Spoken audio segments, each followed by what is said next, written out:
दोस्तों, मैं मनीष कुमार भोज आप सभी का अपने YouTube चैनल पहाड़ एजुकेशन में हार्दिक स्वागत करता हूं। दोस्तों, मैं आज आप लोगों के बीच एक बहुत बड़ी खुशखबरी लेके उपस्थित हुआ हूं। ये खुशखबरी उत्तराखंड अधीनस्थ सेवा चयन आयोग के माध्यम से निकल कर समक्ष आई है। देखिए दोस्तों, उत्तराखंड अधीनस्थ सेवा चयन आयोग द्वारा एक विज्ञापन यहाँ पर प्रकाशित कर दिया गया है, जिस विज्ञापन का लंबे समय से बेरोजगारों के द्वारा वेट किया जा रहा था कि ये विज्ञापन जल्दी से जल्दी निकले। अंततः गतवा अधीनस्थ सेवा चयन आयोग द्वारा इस विज्ञापन को रिलीज कर दिया गया है। आइए जानते हैं पूरा विज्ञापन, क्या योग्यताएं हैं, कितने पद हैं, तमाम चीजें देखते हैं। चलिए शुरुआत करते हैं। देखिए दोस्तों, ये जो विज्ञापन निकला है 5 दिसंबर 2023 को इस विज्ञापन को प्रकाशित कर दिया गया था और इसका प्रेस नोट भी जारी कर दिया गया था। और जो ये विज्ञापन के अंतर्गत जो पदों को जो भरने का जो सिलसिला जो प्रारंभ किया गया है वो आपके 11 दिसंबर से ये प्रारंभ हो गया। देखिए दोस्तों क्या लिखा है।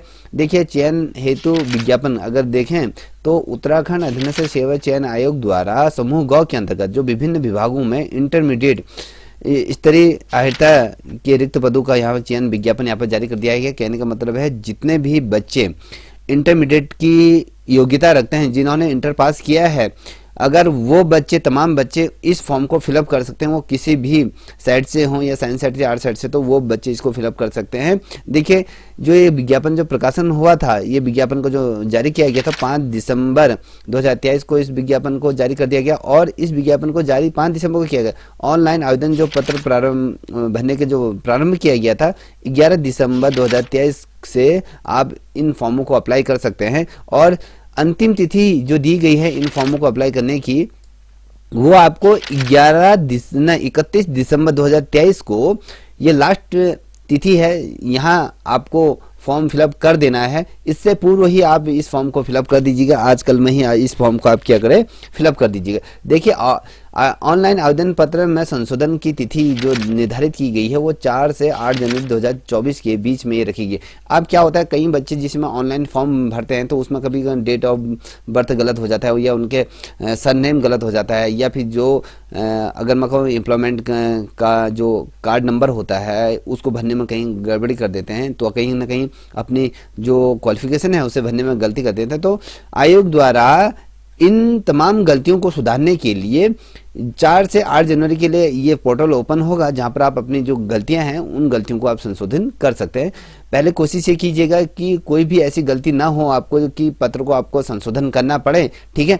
देखिए, जो लिखित परीक्षा जो अनुमानित तिथि जो दी गई है वो दी गई है आपकी 31 जनवरी 2024। देखिए, आपके पास एक मंथ का भी पूरा समय नहीं है। देखिए, अगर आप देखते हो तो एक मंथ पूरा, ठीक है, आप लोगों को अधिक से अधिक मेहनत करनी होगी, लगन से करनी होगी। ठीक है, क्योंकि विज्ञापन तो जारी कर दिया है कि जो बच्चे नियमित रूप से अध्ययनरत होंगे वही बच्चे इसमें निकलेंगे। ठीक है, आइए जानते हैं पूरा प्रकरण क्या है।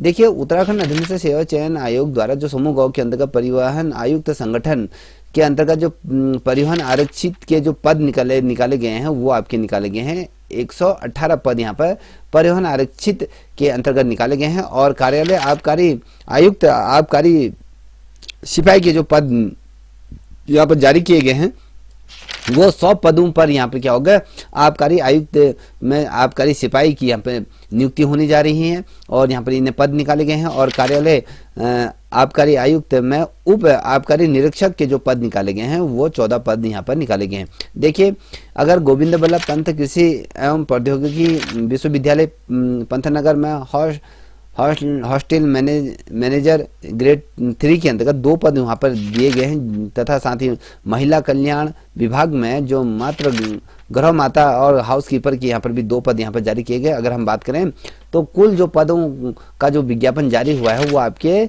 236 पद यहाँ पर कितने निकले हैं, 236 पद यहाँ पर आयोग द्वारा जारी किए गए हैं। 236 पदों पर यहाँ पर विज्ञापन जारी किया गया, जिसके अंतर्गत आपको आबकारी सिपाही की अगर बात हो 100 पद वहाँ निकले हैं और उप आबकारी निरीक्षक के यहाँ पर 14 पद यहाँ पर दिए गए हैं। अगर आपकी बात करूँ हॉस्टल में मैनेजर के जो पद जारी किए गए 2 और आपके गृह माता या हाउस कीपर के यहाँ पर भी 2 पद है, टोटल आपके 236 पद यहाँ पर दिए गए। देखिए, जो ऑनलाइन आवेदन आमंत्रित करने की जो बात की गई है वो आपकी 31 जनवरी 2024 को ये आपको नहीं 31 दिसंबर 2023 को ये लास्ट तिथि होगी और जो इसकी परीक्षा जो आयोजित होगी वो परीक्षा आपकी 31 जनवरी 2024 को इसको आयोजित होगी। ठीक है, ये जो परीक्षा होगी वस्तुनिष्ठ प्रकार की होगी, ऑप्शनल वाले सब्जेक्ट होंगे, इसमें माइनस मार्किंग होगी। अब बात करते हैं कि इसमें जो कौन कौन से पद यहाँ पर जारी किए गए हैं, पदों से संबंधित हम यहाँ पर बात करेंगे। देखिए, पद नाम की अगर हम बात करें, परिवर्तन आरक्षित पद की अगर हम बात करें तो इसमें कुल जो पद दिए गए हैं, पदों की संख्या है 118 पद यहाँ पर दिए गए हैं। देखिए यहाँ पर कैटेगरी वाइज यहाँ पर दिए गए हैं। एससी कैटेगरी के अंतर्गत यहाँ पर 27 पद दिए गए हैं, एसटी के अंतर्गत यहाँ पर 4 पद दिए गए हैं, ओबीसी में 20 पद दिए गए हैं, ईडब्ल्यूएस में 11 पद दिए गए हैं, सामान्य जाति में आपके 56 पद यहाँ पर दिए गए हैं। जो टोटल पद दिए गए हैं आपके 118 पद दिए गए। यहाँ पर देखिए अनाथ बच्चों के लिए भी दिए गए, भूतपूर्व सैनिकों के लिए भी दिए गए हैं। देखिए जो ये आपकी जो आयु होनी चाहिए वो आयु आपकी 18 से 30 वर्ष की आपकी आयु होनी चाहिए। ठीक है, अब इसकी योग्यता क्या है, योग्यता की तरफ हम नज़र डालते हैं।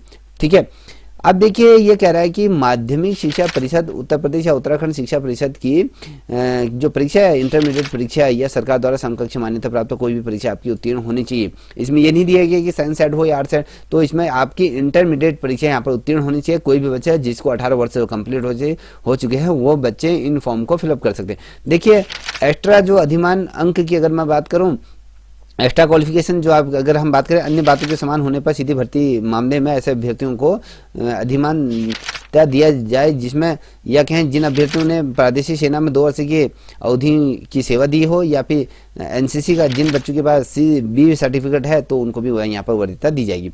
जब हम बात करेंगे कि यहाँ पर परिवहन आरक्षित की अगर बात करें तो इसमें जो देखिए शारीरिक अर्हताएं भी इसमें दी गई है कि जो सामान्य जाति के या अनुसूचित जाति या पिछड़ी जाति की अन्य जो जाति हैं अगर मैं कहूँ तो उनकी जो हाइट होनी चाहिए वो आपकी 165 सेंटीमीटर उनकी हाइट होनी चाहिए। अनुसूचित जनजाति एसटी कैटेगरी के जो बच्चे हैं उनके 60 सेंटीमीटर उनकी हाइट होनी चाहिए। और जितने भी महिलाएं हैं, जो महिला अभ्यर्थी जो इस फॉर्म को फिलअप करेंगी वो 155 सेंटीमीटर आपकी क्या होनी चाहिए, हाइट होनी चाहिए। ठीक है, यहाँ पर पुरुषों के लिए क्या दिया गया है, यहाँ पर स्पष्ट तौर पर दिया हुआ है। देखिए पुरुष अभ्यर्थियों के लिए यहाँ पे क्या है, बिना फुलाए उनकी जो सीने की जो माप होनी चाहिए वो 78 सेंटीमीटर होनी चाहिए, और फुलाने के बाद आपके 83 सेंटीमीटर आपकी क्या होनी चाहिए, फुलाने के बाद आपकी 83 सेंटीमीटर आपके फुलाव ये आपकी चेस्ट में होना चाहिए। देखिए अब शारीरिक दक्षता की अगर हम बात ही कर रहे हैं तो उसको भी तरह देख लेते हैं। देखिए पुरुष और महिला अभ्यर्थियों के लिए दौड़ अगर दूरी और समय की अगर हम बात करें कि पुरुषों के लिए कितने मीटर की दौड़ होगी और महिलाओं के लिए कितने मीटर और समय कितना होगा। देखिए पुरुषों की अगर जो दौड़ होगी 1500 मीटर की दौड़ यहाँ पर होगी, 6 मिनट में इसे आपको कंप्लीट करना है। और महिलाओं की अगर बात करें तो महिलाओं की 400 मीटर की दौड़ होगी, अब 1 मिनट 35 सेकेंड के अंतर्गत आपको ये क्या करना है, फिनिश करनी है। ठीक है, अब देखिए अब दूसरी अर्हता को अगर देखें, पुरुष और अभ्यर्थियों के लिए चिनफ बिम की अगर हम बात करें और महिलाओं के लिए रस्सी कूद। देखिए पुरुषों के लिए, पुलिस अभ्यर्थियों के लिए विशेषकर यहाँ पर चिनफ हो गए और महिला अभ्यर्थियों के लिए यहाँ पर रस्सी कूद हो गया। पुरुषों के लिए 6 बार अगर चिनफ को आप ऊपर नीचे करते हैं 6 बार करना है, और महिलाओं के लिए 1 मिनट में 55 बार रस्सी को क्या करना है, कूदना है। ये बहुत सिंपल सा है, जो महिलाएं जो बच्चियां अभी से प्रैक्टिस कर रही हैं उनके लिए बहुत अच्छा ये है। ठीक है, यहाँ पर नोटिस यहाँ पर दिया गया है, परिवहन आरक्षित पदों के लिए शारीरिक माप जो और दक्षता निर्धारित मानकों के अनुरूप यहाँ पर की जाएगी। ठीक है, ये तमाम चीज़ें। अब बात करें दूसरे पद की, अगर हम बात करें दूसरे पद के अंतर्गत क्या अर्हताएं दी हैं, क्या क्वालिफिकेशन दी हैं, क्या ये पद है। देखिए आबकारी सिपाही के पद की अगर बात करूँ तो यहाँ पर आपके 100 पद यहाँ पर दिए हुए हैं। अब ये कैटेगरी वाइज किस प्रकार से इसको विभाजित किया गया है ये देखिए। एससी के अंतर्गत यहाँ पर 4 पद दिए गए हैं, एसटी के अंतर्गत यहाँ पर 3 पद दिए गए, ओबीसी के अंतर्गत यहाँ पर 1 दिया गया है, और ईडब्ल्यूएस में 20 पद दिए गए हैं। और अगर मैं बात करूँ सामान्य जाति की अगर बात करूँ तो यहाँ पर आपको सिर्फ यहाँ पर 72 पद यहाँ पर दिए गए हैं। अगर थोड़ा सा देखें तो ओबीसी और एससी और एसटी कैटेगरी को यहाँ पर थोड़ा उपेक्षा की दृष्टिकोण से देखा गया है, क्योंकि इन कैटेगरियों में भी पदों की संख्या बढ़नी चाहिए, क्योंकि इन कैटेगरियों में भी बेरोजगारी बहुत अधिक है। तो सरकार को थोड़ा सा इन पदों में भी कम से कम 10-15 पद यहाँ पर होने चाहिए। अगर आप ईडब्ल्यूएस को 20 पद दे रहे हैं तो ओबीसी को भी कम से कम 10 पद, एसटी को भी कम से कम ये पद होने चाहिए।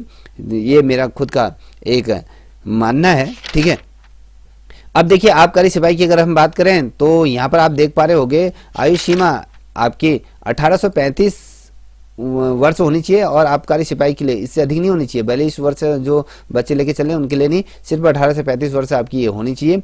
और ठीक है, अब इसमें क्या है आपकी एजुकेशन, देखिए शैक्षिक अर्हता क्या है, अनिवार्य जो है, देखिए उत्तराखंड माध्यमिक परिषद से इंटरमीडिएट की परीक्षा उत्तीर्ण की हो, ठीक है, या फिर किसी भी सरकार की परीक्षा उत्तीर्ण आपकी की होनी चाहिए। वही जो ऊपर जो तमाम बातें मैंने कही थी, अधिमान आता है आपकी या तो फिर प्रादेशिक सेवा में 2 वर्ष की आपकी जॉब होनी चाहिए या फिर आपके एनसीसी का सी सर्टिफिकेट आपके पास, 20 सर्टिफिकेट आपके पास होनी चाहिए। इसमें भी शारीरिक मापदंड दिए गए हैं। सीने की माप अगर मैं पुरुष अभ्यर्थी की अगर बात करूँ तो पर्वतीय क्षेत्र के अभ्यर्थी को छोड़कर पिछड़ी और अनुसूचित जाति के अभ्यर्थी की अगर बात करूँ तो 78.8 सेंटीमीटर आपकी क्या होनी चाहिए, बिना फुलाए होने 83.8 सेंटीमीटर आपकी है फुलाने के बाद होनी चाहिए। वही महिला अभ्यर्थियों की बात करूं तो वहाँ पर 76.3 ये आपकी होनी चाहिए और 81.3 आपकी फुलाई होनी चाहिए। अब वहीं पर ही अगर हम देखें पर्वतीय श्रेणी को अगर छोड़ दिया जाए, पिछड़ी जाति अनुसूचित जनजाति के अभ्यर्थियों के लिए 167.6 आपकी क्या है सेंटीमीटर आपकी हाइट होनी चाहिए।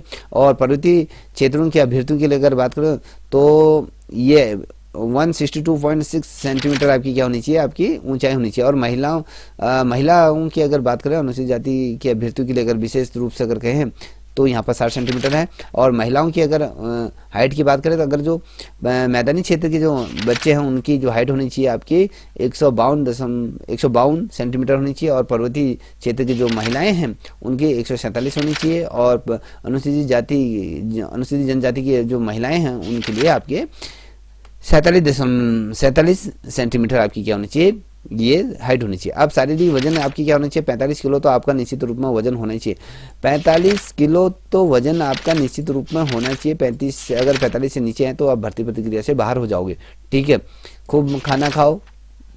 अब देखिए यहाँ पर किस प्रकार से तमाम चीज़ें दी गई हैं। अनिवार्य शारीरिक दक्षता की अगर हम बात करें तो इसमें आप देख पा रहे होंगे, दौड़ की बात करें तो 4.5 एक लिए लेके चलेंगे 3 किलोमीटर, ये 5 किलोमीटर दौड़ लगा लीजिए क्योंकि 4.8 दिया है तो किलोमीटर तो 3 मील ये कह रहा है, ठीक है। अब ये समय कैसे दिया गया है, इसमें अंकों को भी विभाजन किया गया है। अगर आपने 30 मिनट में ये दौड़ फिनिश कर ली तो आपको 12 अंक दिए जाएंगे। और अगर 27 मिनट में कर ली तो 15 अंक दिए जाएंगे। अगर 24 मिनट में आपने इस रेस को फिनिश कर दिया तो 18, और 21 मिनट में आप अगर इस रेस को फिनिश करते हैं तो आपको 20 अंक दिए जाएंगे, ठीक है। ये तो हो गई पुरुष अभ्यर्थियों की बात। अगर महिला अभ्यर्थियों की अगर बात करें तो महिला अभ्यर्थियों के लिए सिर्फ जो दौड़ दी गई है 200 मीटर की दौड़ यहाँ पर निर्धारित की गई। देखिए समय की अगर 52 सेकंड के अंदर तो आपके 12 अंक है। देखिए 50 सेकंड के अंदर 15 अंक है, यहाँ पर 48 सेकंड के अंदर 18 अंक है। 40 सेकंड के अंदर आप फिनिश करती हैं तो आपकी क्या है, ये 20 नंबर आपको दिए जाएंगे, ठीक है। वहीं पर अगर हम लंबी कूद की बात करें यहाँ पुरुष अभ्यर्थियों की तो 15 फीट अगर आप कूद जाते हैं तो 12 अंक, 17 फीट कूद जाते हैं तो आपको 16 अंक, 18 फीट कूद जाते हैं तो आपको 20 अंक। वहीं अगर लंबी कूद अगर महिलाओं की बात करें तो 8 फीट अगर कूदती हैं तो 12 अंक, 9.5 फीट कूदती हैं तो 16 अंक, अगर 10 फीट कूदती हैं तो आपको 20 अंक दिए जाएंगे। अगर क्रिकेट की बॉल जो थ्रो करनी है, ठीक है, उसको फेंकना है, अगर कितने मीटर दूरी फेंकनी है, अगर 61 मीटर आप फेंकते हो तो 12 अंक है, 63 मीटर फेंकते हो तो 16 अंक है, और 65 मीटर फेंकते हो तो 20 अंक आपको निश्चित रूप में दिए जाएंगे। अगर यहीं पर कहें क्रिकेट बॉल थ्रो महिलाओं की अगर बात करें तो महिला 12 सेंटीमीटर अगर फेंकती हैं तो आपको 12 नंबर, 13 सेंटीमीटर फेंकती हैं तो आपको 16 नंबर, 14 सेंटीमीटर फेंकती है तो आपको 20 नंबर यहाँ पर दिए जाएंगे, ठीक है। तमाम चीज़ें आपको यहाँ पर इस प्रकार से दी हैं। जो शारीरिक दक्षता की अगर बात करो जो कुल अंक के होंगे 60 अंक की ये होगी, ठीक है। अलग अलग तरीके से इसको विभाजित किया गया है। और विशेषकर जो पर्वतीय क्षेत्र के जो अभ्यर्थी हैं अगर वो हाइट में अगर छूट पाना चाहते हैं तो शारीरिक दक्षता में अगर छूट पाना चाहते हैं तो पर्वतीय प्रमाण पत्र आप एसडीएम के वहाँ जाकर बना सकते हैं, ठीक है। अब बात करते हैं अगले पद की बात करते हैं। ये है उप आबकारी निरीक्षक। अब इसमें पदों की संख्या किस प्रकार से दी है, एससी में आपके 3, एसटी में 1, ओबीसी में 1, ईडब्ल्यूएस में 1 और जनरल में आपके 8 पद यहाँ पर दिए गए। टोटल आपके 14 पद दिए गए हैं। तो ये भी तमाम चीज़ें इसमें भी आपके इंटरमीडिएट की परीक्षा आपकी उत्तीर्ण होनी चाहिए और प्रादेशिक सेवा में अगर जॉब की है 2 वर्ष की तो वहाँ पर आपको अधिमान अंक दिए जाएंगे। अगर राष्ट्रीय कैडेट कोर अगर एनसीसी का है तो यहाँ पर ये आपको भी अंक दिए जाएंगे। अब ऊंचाई की बात करें तो सामान्य वर्ग की अगर बात करो तो यहाँ पर पुरुष अभ्यर्थियों की अगर बात करें तो 167.60 सेंटीमीटर आपकी हाइट होनी चाहिए और महिलाओं की अगर 52 सेंटीमीटर होनी चाहिए। अनुसूचित जाति के जो पुरुष हैं उनको 160 और महिलाएं 147 और 162 सेंटीमीटर पर्वतीय क्षेत्र के जो हैं और वो आपके महिलाओं में भी 147 आपकी होनी चाहिए। ठीक है, सीने की माप अब मैं पूर्व में बता दी कि आपको यहाँ पर ये देख पा रहे होंगे 76.3 और यहाँ 81.3। ठीक है, इस प्रकार से दिए गए हैं। वजन जो महिलाओं का इस में होना चाहिए 45 किलो आपका तो होना ही चाहिए। ठीक है, अब यहाँ पर देखिए हॉस्टल मैनेजर की अगर मैं बात ग्रेड 3 का ये है तो यहाँ पर सिर्फ SC और एक जनरल में निकला है, 2 पद यहाँ पर दिए गए हैं। तो ये भी आपके इंटरमीडिएट के साथ आपको 1 वर्ष का जो छात्रावास में रखरखाव का कार्य का अनुभव यहाँ पर होना चाहिए, याद रखिएगा। ठीक है, और वांछित डिग्री अगर आपके पास है कैटरिंग ये में डिप्लोमा ये है तो आपके पास वो भी मान्य होगा। ठीक है, अब देखिए यहाँ पर अगर हम बात करें हाउसकीपर की बात करें तो जो हाउसकीपर, ठीक है, ये हाउसकीपर की अगर महिला की बात करें तो यहाँ पर 2 पद दिए गए हैं। 2 पद आपके